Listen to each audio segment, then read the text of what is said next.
Qué lindo se siente la presencia de Dios, hermano. Amén, amén. Qué lindo se siente. Cuando el pueblo de Dios alaba a Dios, ¿qué pasa? Suceden cosas. El Espíritu de Dios empieza a descender y la gloria de Dios empieza a bendecir a su pueblo. Amén. Somos parte de ese pueblo. Pero dígalo con ganas, como que si de veras es parte de ahí. Amén. Amén. Mire, así con ese ánimo y ese anhelo que usted tiene, voy a pedirle que abra su Sagrada Escritura ahí en Lamentaciones. Lamentaciones capítulo 3 y estaremos leyendo versículo del 20 al 24. Amén. Siempre le digo, ¿verdad? Glorifique a Dios si lo está buscando. Glorifique a Dios si ya lo halló. Y sinceramente, si no lo quiere buscar, pues de todas maneras glorifique a Dios. Amén. Lamentaciones capítulo 3, versículo 20 al 24. ¿Ya lo oyeron? Amén. Hasta que oiga el último, gloria a Dios, es que ya los tenemos. Amén. Está después de Jeremías. Está después de Jeremías. Amén. Dice así a la letra: en el nombre del Padre, del Hijo y del Espíritu Santo. Lo tendré aún en mi memoria, porque mi alma está abatida dentro de mí. Esto recapacitaré en mi corazón, por lo tanto esperaré. Por la misericordia de Jehová no hemos sido consumidos, porque nunca decayeron sus misericordias. Nuevas son cada mañana, grande es tu fidelidad. Mi porción es Jehová, dijo mi alma, por tanto en él esperaré. A suplicarle hacia mi esposa que ore para que Dios nos haga hacedores de su palabra. Amén.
Amén. ¿Puede ocupar su lugar, hermano?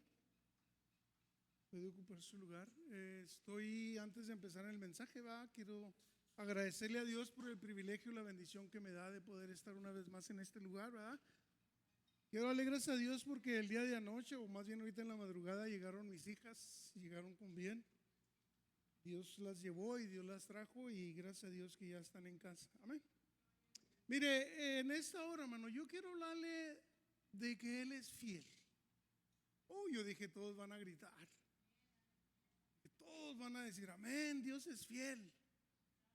Amén. Dios es fiel. Mire, a través de la Biblia, hermano, usted y yo, si la estudiamos, si la escudriñamos, vamos a poder entender que Él todo lo que promete cumple. Que a Él nunca se le olvida nada. El pastor nos predicaba el otro día y decía que la oración que hicimos hace mucho tiempo, Él la tiene presente. Tal vez no la ha contestado, pero Él la tiene presente y a su tiempo dará la respuesta a la necesidad. En Lamentaciones, los versículos que leímos, es un pasaje profundamente conmovedor. ¿Quién escribió Lamentaciones? Se cree, de acuerdo a los estudios que han hecho, fue Jeremías. Jeremías, el profeta llorón, es muy describido por el profeta llorón porque siempre sentía la carga, sentía la lucha, sentía el problema de todos como si fuera de él. Amén. Describe el momento exacto en el que el profeta Jeremías pasa de la más profunda angustia a una demostración, a cambiar su pensamiento a un pensamiento positivo. Se empieza a lamentar en el versículo que leímos, y si usted lee todo ese de Lamentaciones, está hermoso, se va a dar cuenta de que no era fácil para Jeremías seguir adelante, de que no era fácil para Jeremías seguir a Dios, mas sin embargo él siempre depositaba toda su confianza en Dios. Amén. Entonces él cambia de un momento de destrucción de Jerusalén a una promesa inquebrantable, gigante de Dios para la vida del pueblo de Israel. Amén. Mire,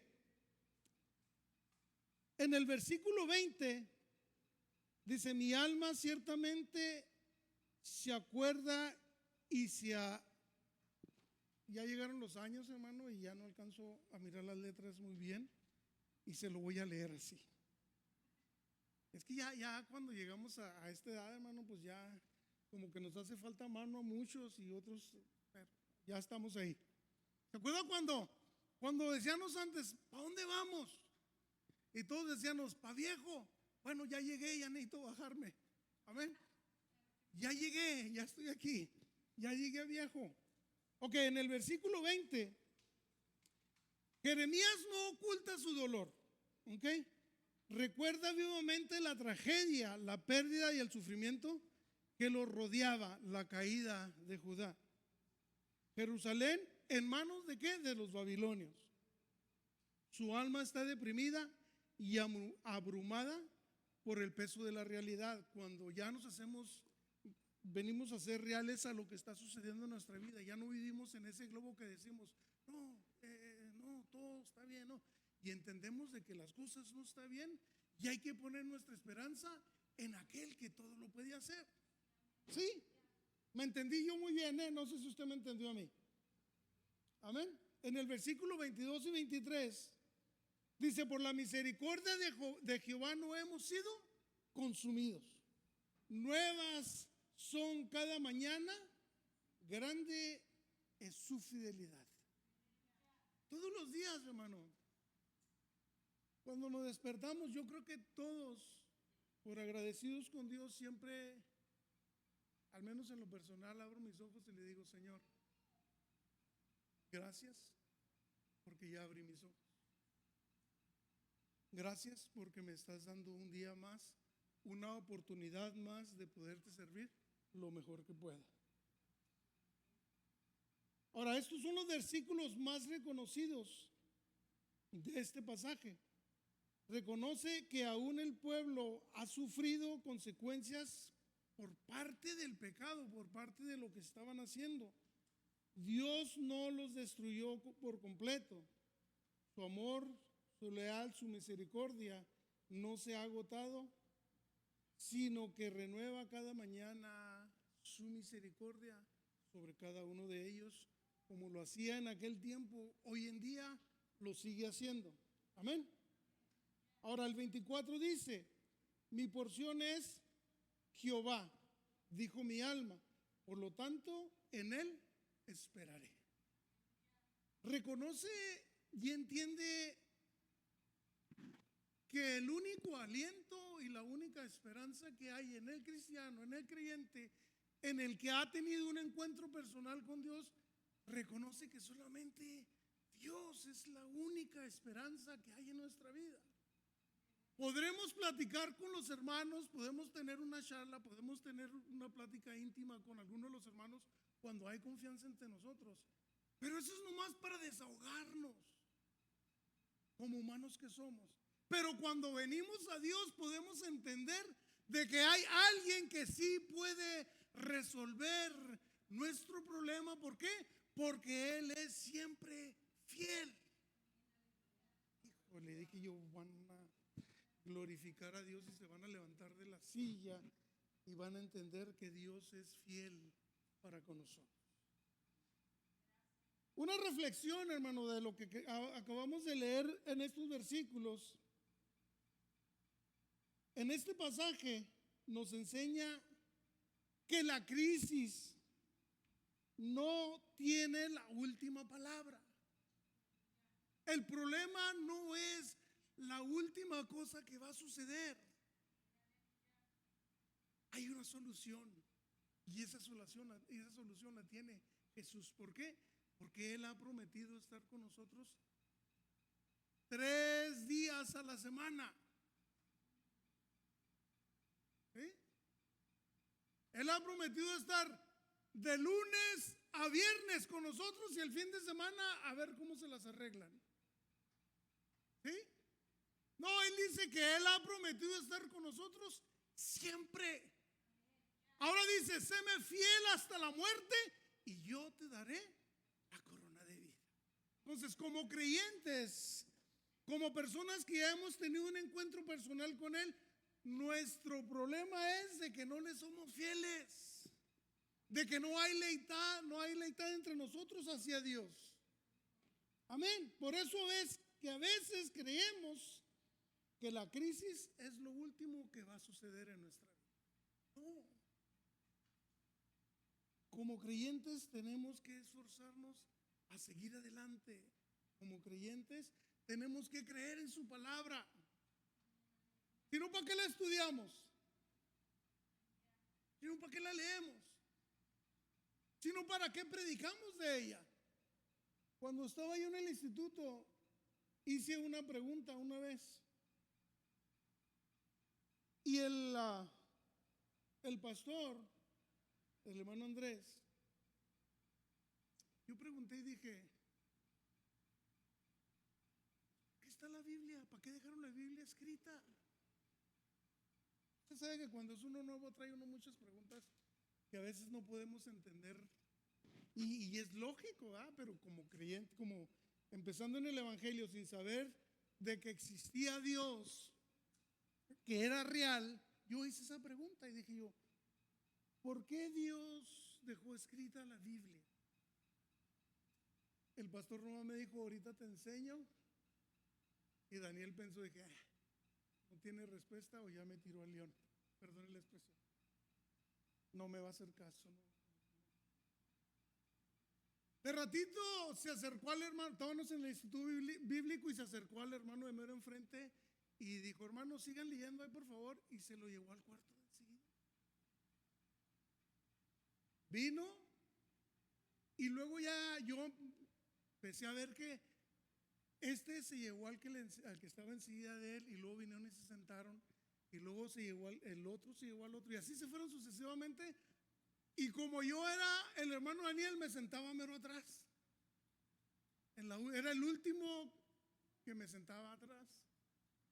Y yo fui el último que recibí la noticia. Cuando el hermano que estaba enseguida me dijo, entra hermano, tengo algo que decirte. Y pues vámonos. Yo todavía no comprendía qué era lo que estaba sucediendo. ¿Cuál era la enseñanza visual que el pastor quería enseñarnos en esa hora? Porque yo lo hice que todos escucharan. Bueno, al fin de cuentas me voy con el hermano que me llevó, me dijo la historia. Cuando vine para atrás me iba a sentar y me dice el pastor, me dice, hermano, ¿qué fue lo que te dijeron? Y ya le conté yo la historia de lo que el hermano me había dicho. Y luego le dijo al hermano que estaba mero enfrente, hermano, ¿qué fue lo que yo te dije? Oiga, era completamente diferente lo que yo escuché a lo que el pastor le había dicho al joven. Cuando dio esa enseñanza me dijo, por eso Dios la dejó escrita para que nadie le quite, nadie le ponga y nadie le agregue. Es que tan importante es, hermano, que usted y yo creamos a lo que está escrito aquí. Que estudiemos lo que está escrito aquí para poder comprender cuán grande es la fidelidad y el amor de Dios que Él tiene para nosotros.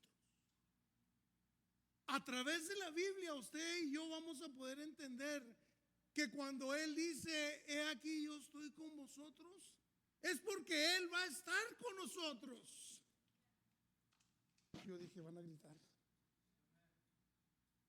Mire, la fidelidad de Dios es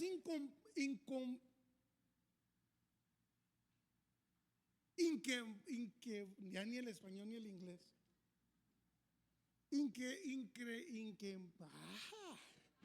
Híjole. Ahí va. Inquebrantable. Es inquebrantable compromiso para cumplir cada una de las promesas que Él nos ha dejado.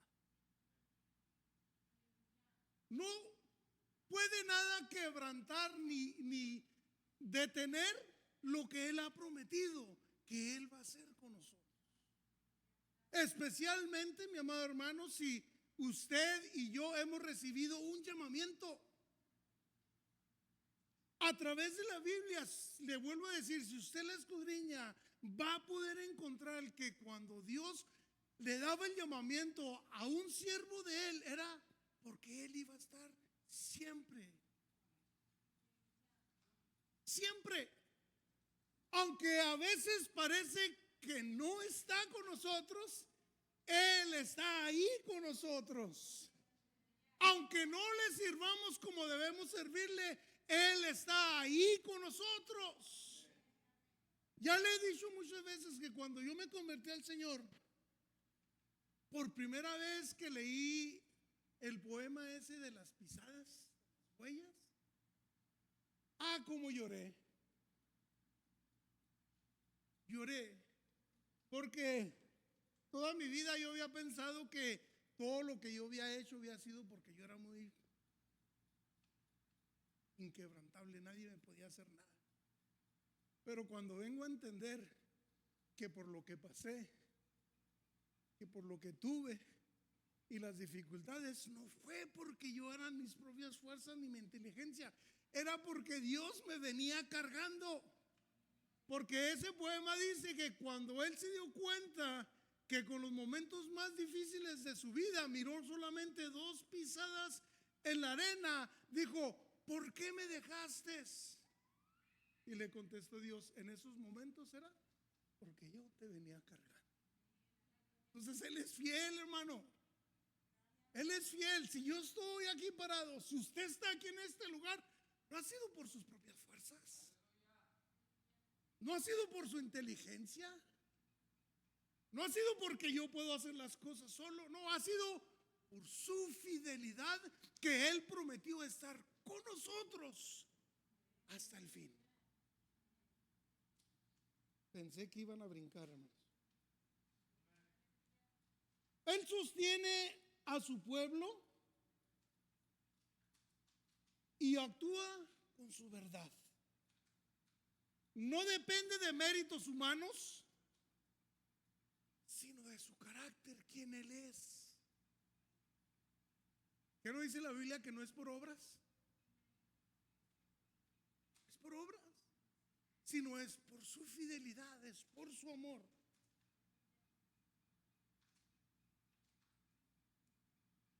Ahora, en esta porción que le acabo de decir,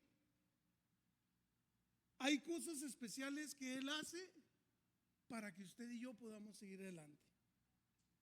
Primero que nada, Él cumple sus promesas.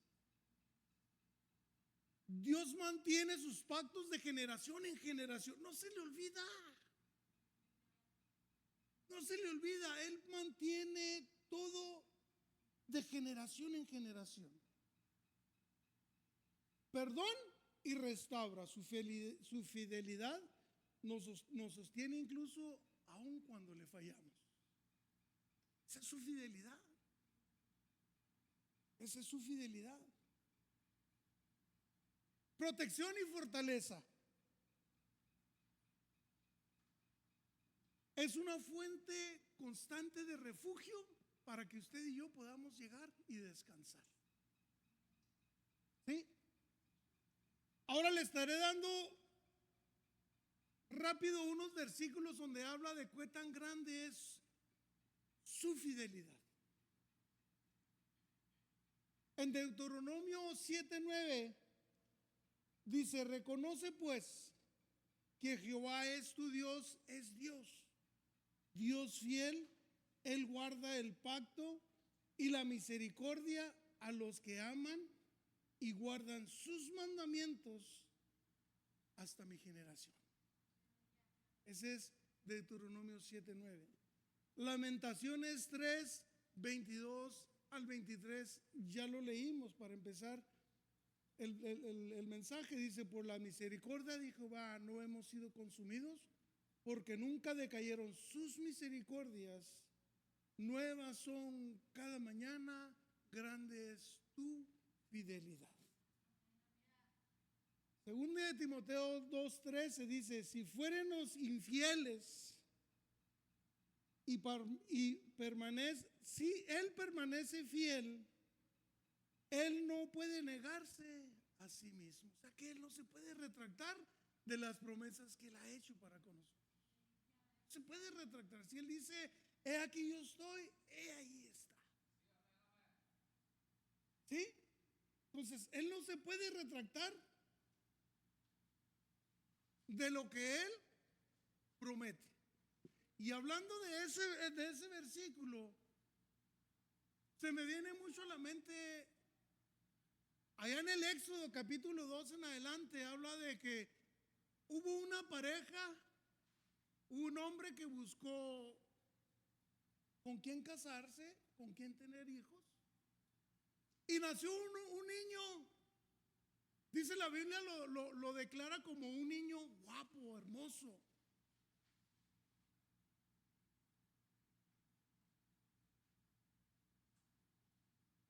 ¿Para qué nació ese niño?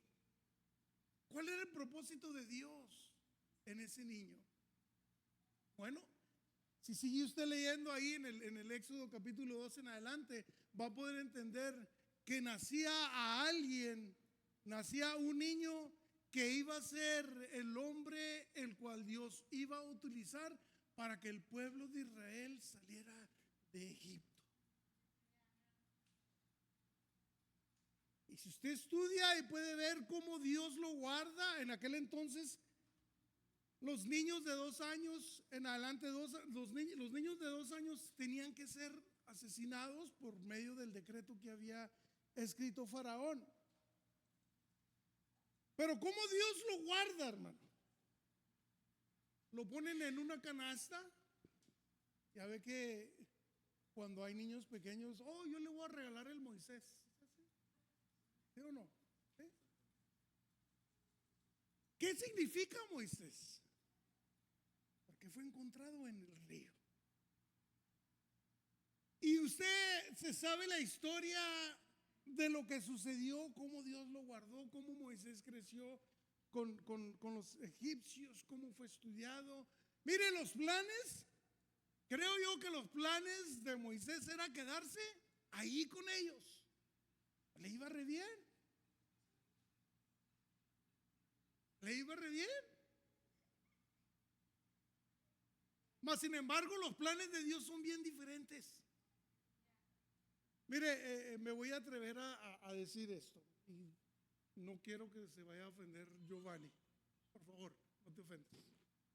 Ahorita le platicaba yo a mi esposa y le decía: oye, tal vez los planes de Giovanni era aprender a tocar el saxofón. Eso estoy pensando yo, Dije, tal vez los planes de Giovanni era tocar el saxofón e irse a tocar a un grupo en los bailes y andar disfrutando. Como jóvenes ese pensamiento traemos. Y luego dije, pero mira los planes de Dios, ¿dónde vino a terminar? Aquí adorar a Dios con ese sonido. Dije yo, van a gritar todos y se van a gozar. Porque los planes de Dios, mi amado hermano, no son los mismos planes que nosotros tenemos. Porque la misericordia de Dios siempre está para aquel que se deja guiar por Él. Y aún aunque no nos dejemos guiar por Él, ahí está la misericordia de Dios. Tal vez Moisés decía, no, hombre, yo de aquí dirijo a la gente y van a hacer lo que yo quiera. Tal vez esos eran los pensamientos de él. Pero los pensamientos de Dios eran muy diferentes a lo que él pensaba. Me imagino yo, no, la Biblia no lo dice así, pero este soy yo pensando. Bueno, usted conoce que hay un altercado entre él y un egipcio, lo mata y lo descubren, lo hace escondidas y luego lo descubren y tiene que salir corriendo. Nuestro pecado nos alcanza, nuestras acciones nos alcanza, pero la misericordia de Dios siempre va enfrente. ¿Usted cree que a Moisés no hubiera sido presa fácil estando ahí en Egipto? Sí.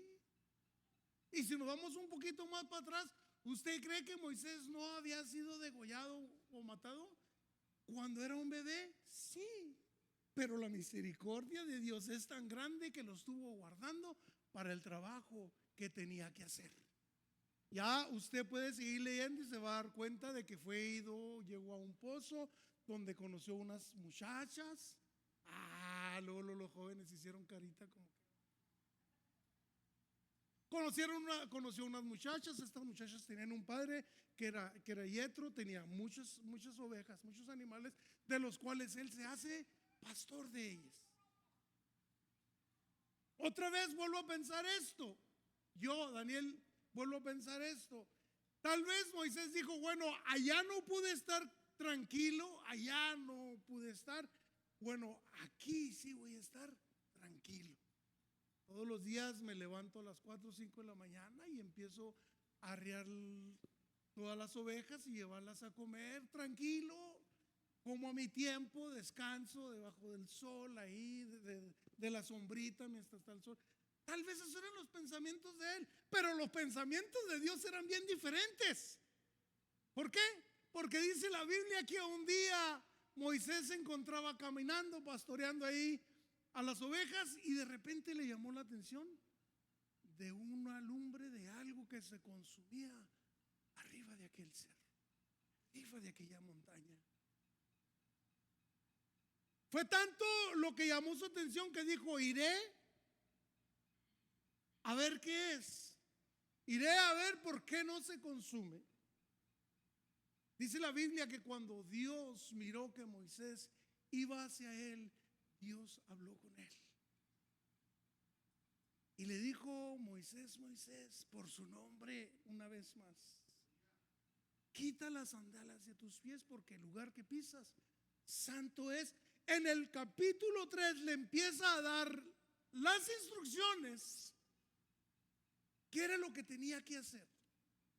Y lo que a mí me llama y me agrada mucho, hermano, la atención es la promesa que Dios le dio a Moisés. Le dice Dios, la opresión de mi pueblo ha llegado ante mi presencia.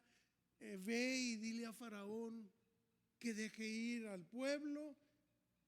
Moisés le empieza a querer poner pretextos, como muchos de nosotros lo hacemos. Y silencio, hermano.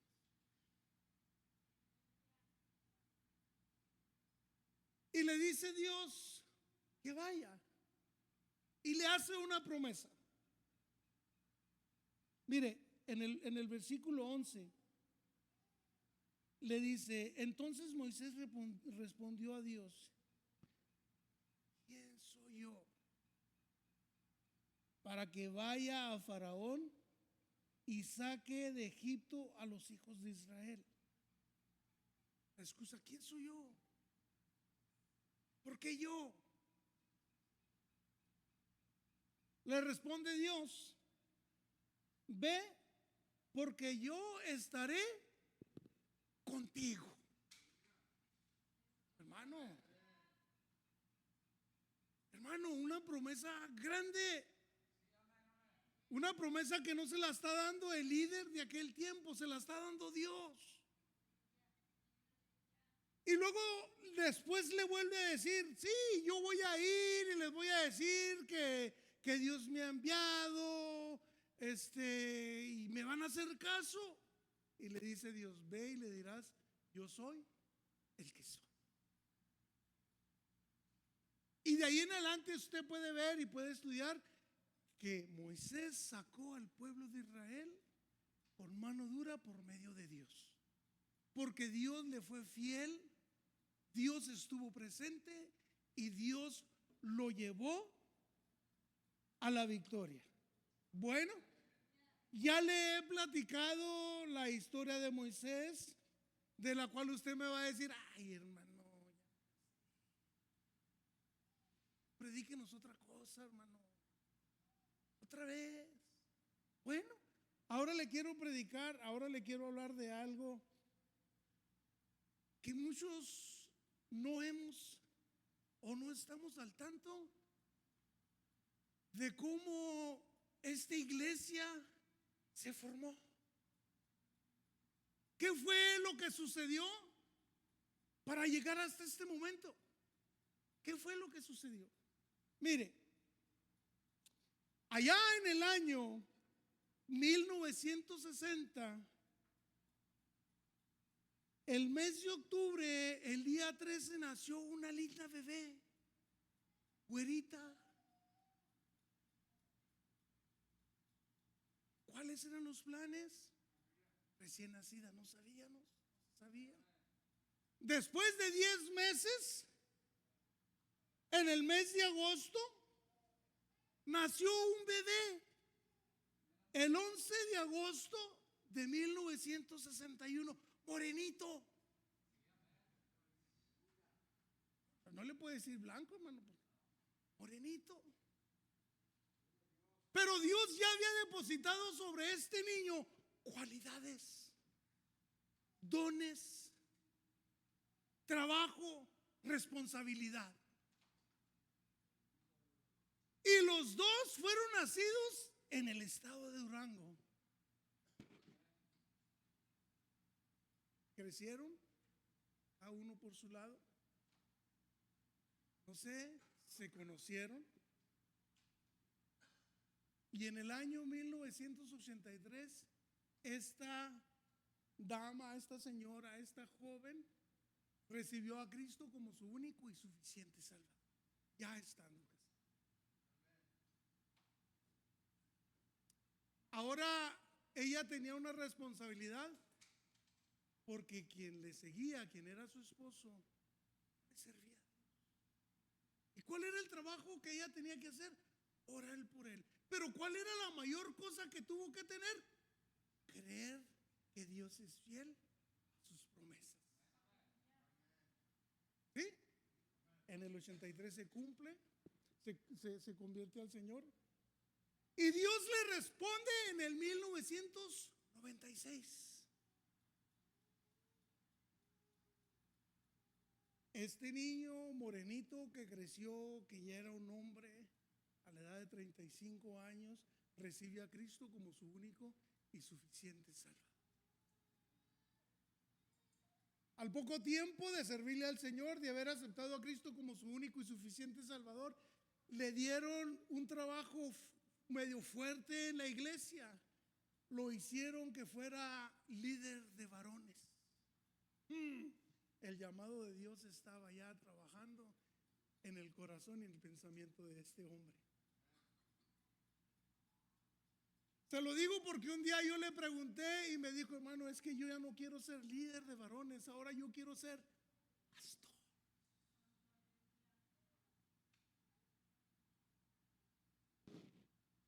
Yo dije, híjole, no saben dónde se está metiendo.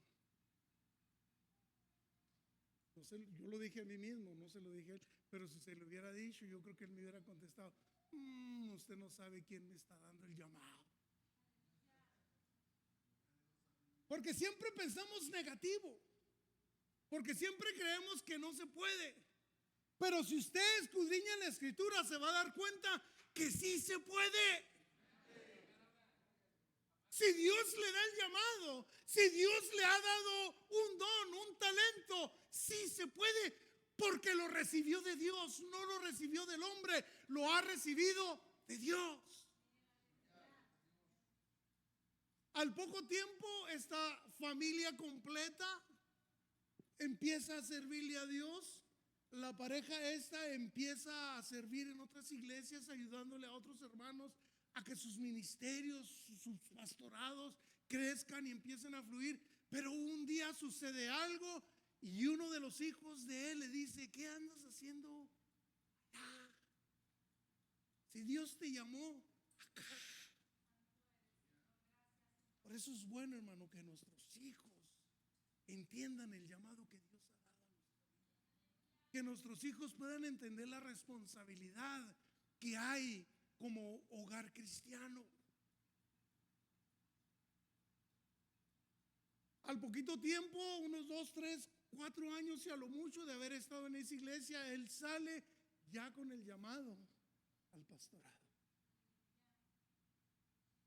Al poco tiempo se me invita y vengo y predico en este lugar.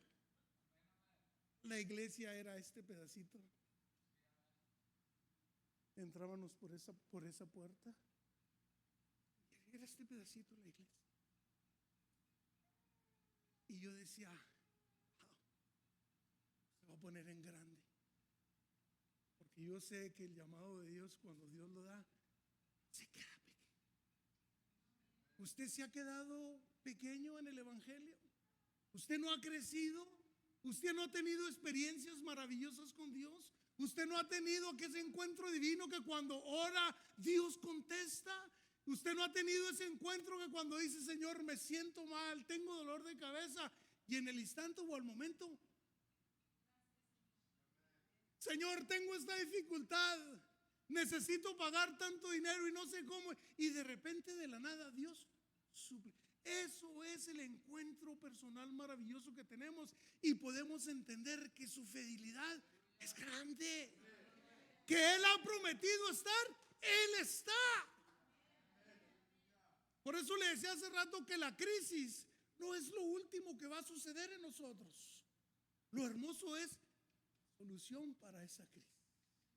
Y esa solución, por su fidelidad, Dios no la da. En el 2002 se abren las puertas de aquí y se empieza a predicar el evangelio.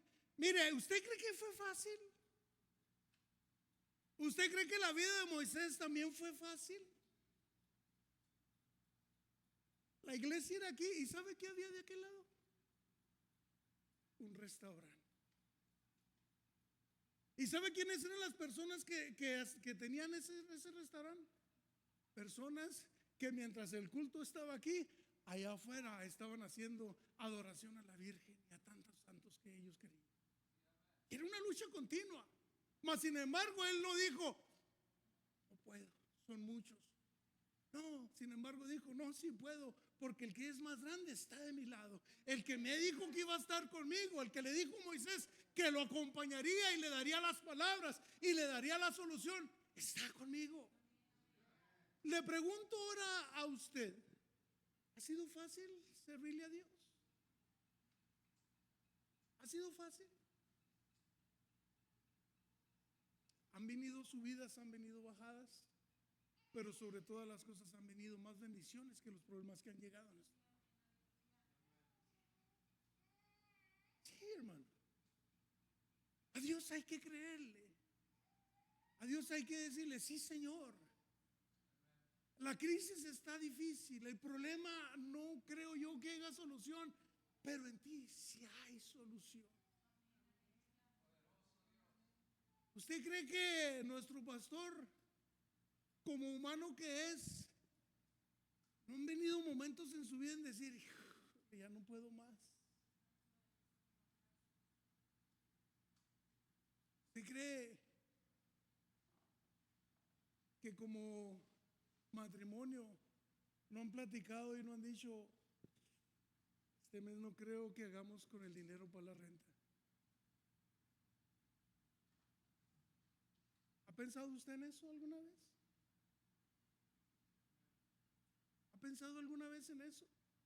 ¿Cómo le hacen para que este lugar ha estado abierto por 24 años? ¿Ha pensado usted en eso? No. Porque tenemos biles que pagar, y a veces que decimos: híjole. A veces le decía a mi esposa cuando el accidente para acá, le decía: híjole, No sé cómo le vamos a hacer este mes. Pero luego venía Dios y nos bendecía y decía, yo sí sé cómo le van a hacer.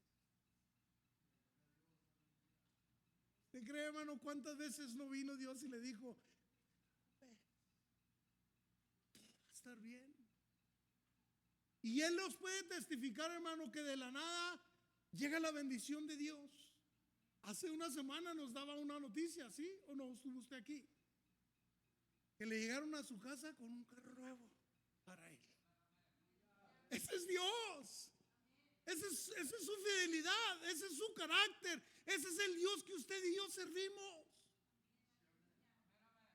24 años se hace decir fácil el número, pero vivir los 365 días al año por 24 años, cada día, estar con la esperanza y recibir el resultado de la bendición de Dios, para que este lugar siga abierto, para que usted y yo podamos venir y gozarnos en la presencia de Dios.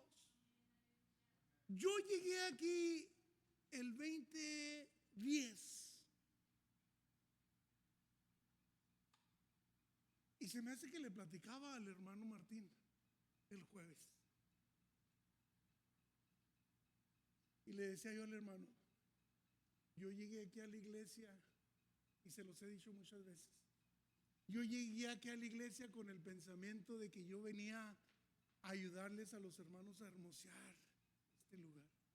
¿Me recuerda que le dije que estaba así? Bueno, lo empezaron a cambiar así. Llegué yo aquí y hasta aquí tenían el chirrac nomás y todo eso estaba. Y llegué yo por esas puertas y dije, vengo a ayudarles. Luego me puse a la disposición del hermano Francisco y al hermano Francisco me dijo, ¿qué sabes hacer? Ya, yo bien creídote, la cabeza así, ¿qué es lo que necesita? ¿Qué quiere hacer?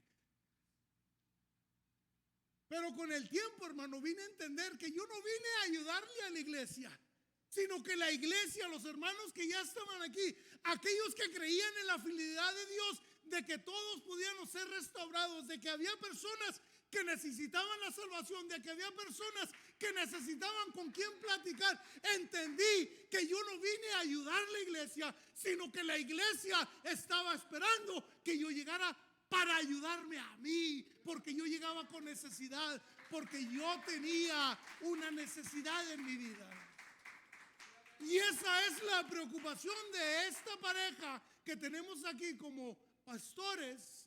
Esa es la preocupación de ellos, de que esas puertas sigan abiertas, porque hay muchos Danieles que necesitan ser restaurados. Porque hay muchos hombres y mujeres jóvenes que necesitan entender el sacrificio de la cruz.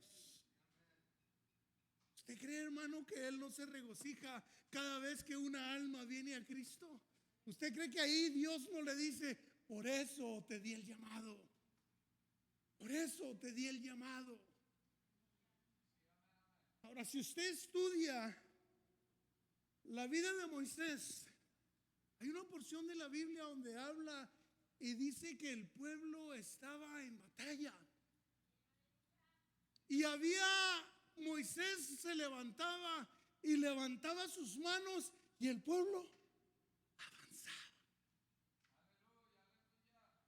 Pero como era humano, sintió cansancio y sus manos bajaron. Por eso es con importancia, mi amado hermano, tú que eres líder en esta iglesia, puedas visualizar la visión que el pastor tiene para el crecimiento espiritual que hay y debe de haber en esta iglesia. Porque hubo dos varones que se fijaron que cuando las manos de Moisés caían, el pueblo retrocedía. Y dijeron, vayamos a levantarle las manos a Moisés, porque ahí está la bendición.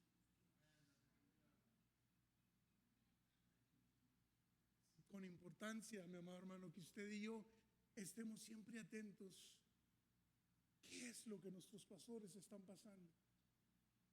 ¿Por qué a veces no traen ese anhelo, ese deseo de predicarnos? ¿Quién siente cansancio? ¿También siente preocupaciones? también siente dolor, también sufre enfermedad. Por eso es que nosotros debemos de estar siempre atentos para levantarle la mano, para ayudarlo, para decirle: aquí estamos, usted se ha desvelado. Oiga, cuando usted y yo estamos bien dormidos o estamos trabajando en esta ocasión, porque nuestro pastor duerme, bueno, cuando duerme de día y de noche trabaja.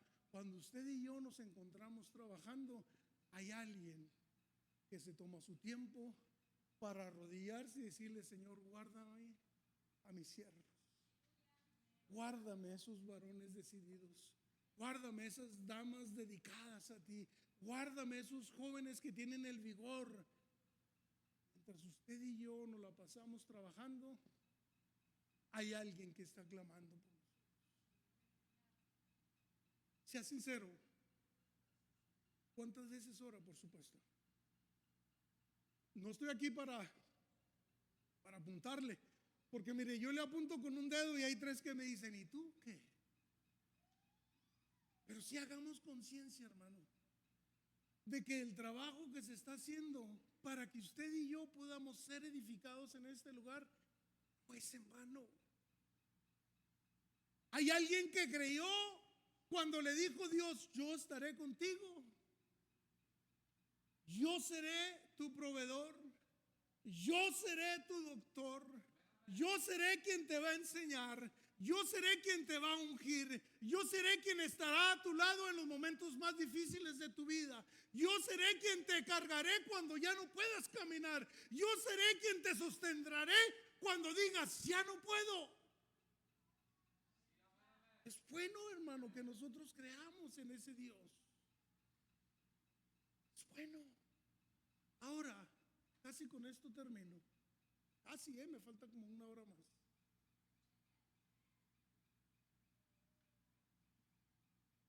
Él, Moisés, el pastor y nuestra pastora tuvieron que obedecer al llamado de Dios. Creo yo con todo mi corazón, y se lo puedo asegurar, de que al principio era un poquito medio difícil, pero le creyeron a Dios. Y hasta aquí están, Ebenezer. Ahora, ¿qué acaso Dios no te ha dado un ministerio? ¿Qué acaso Dios no nos ha dado un llamado? ¿Qué acaso Dios no ha venido y nos ha dicho: es necesario que trabajes? Y podemos empezar a salir como Moisés. Soy falto de palabra. Es que leo la Biblia y no la entiendo. Es que estudio y como que se me va el mensaje. Pero ¿ya te animaste a hacerlo?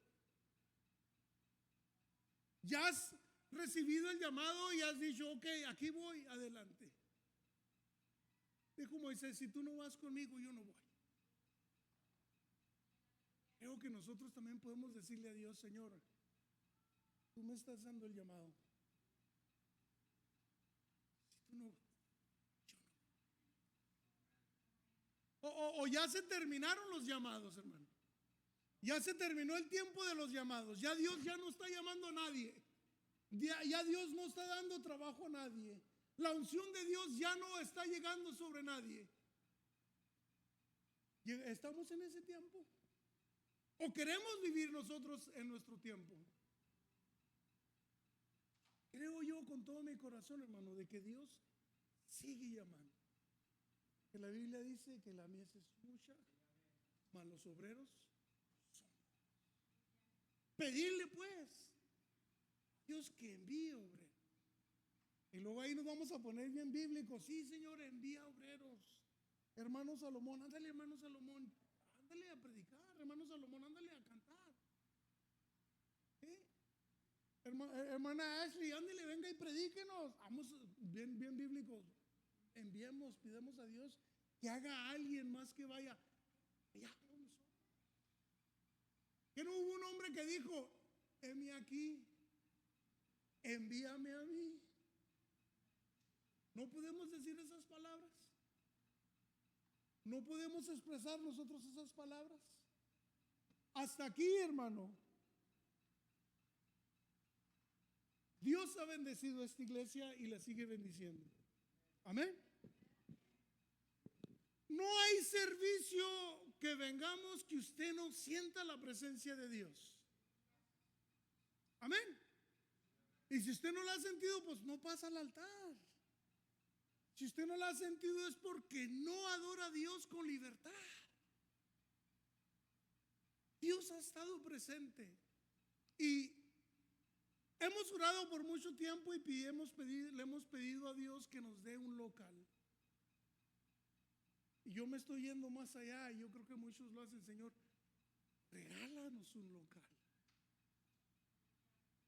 Que no nos lo vendan, que nos lo regalen. Ay, hermano, nos está pidiendo mucho. Ay, hermano, está soñando, ya despierte. Pero si la misma Biblia dice que Él prometió estar con nosotros, como que no los miro muy convencidos, hermano. Mire, a un pueblo se le dijo que todo lo que pisaren sería de ellos.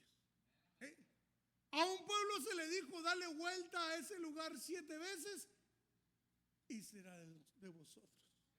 ¿Usted cree que el pastor no ha pensado en eso? ¿Usted cree que el pastor no ha venido y ha caminado sobre esta propiedad varias veces diciéndole: Señor, estoy pisando sobre este lugar porque este lugar ya es tuyo? Dije yo, van a gritar los hermanos. Mire, tal vez el pastor no lo va a ver, pero hay alguien que va a poder ver que la fidelidad de Dios se cumple. ¿Por qué? Porque están sus hijos, porque están sus nietos, y la Biblia dice que Él obra de generación en generación. ¿Sí? Tal vez, mi amado hermano, yo no lo miro a usted ahorita predicando, pero va a llegar el día en que alguien lo va a ver predicando, porque la misericordia y la fidelidad de Dios está sobre su vida. Yo dije, van a gritar los hermanos y van a decir: amén, hermano, yo quiero predicar. Amén, hermano, yo quiero ser utilizado por Dios. Amén, hermano, yo quiero tener experiencias maravillosas de la fidelidad de Dios. Pero es de nosotros, hermano, que podamos creerle a Dios que Él es fiel para sus promesas. Él es fiel para sus promesas. Y pudiéramos hablar de todos los hombres y mujeres que fueron sus nombres escritos y sus testimonios de los cuales fueron escritos en este libro sagrado, y vamos a poder encontrar que la fidelidad de Dios siempre estuvo presente. Y todos le fallaron a Dios, mas sin embargo Dios nunca les falló. Usted y yo le fallamos a Dios, pero Dios nunca nos falla. Él es fiel. Él es fiel para cumplir sus promesas en nuestras vidas. Mire, póngase de pie, hermano.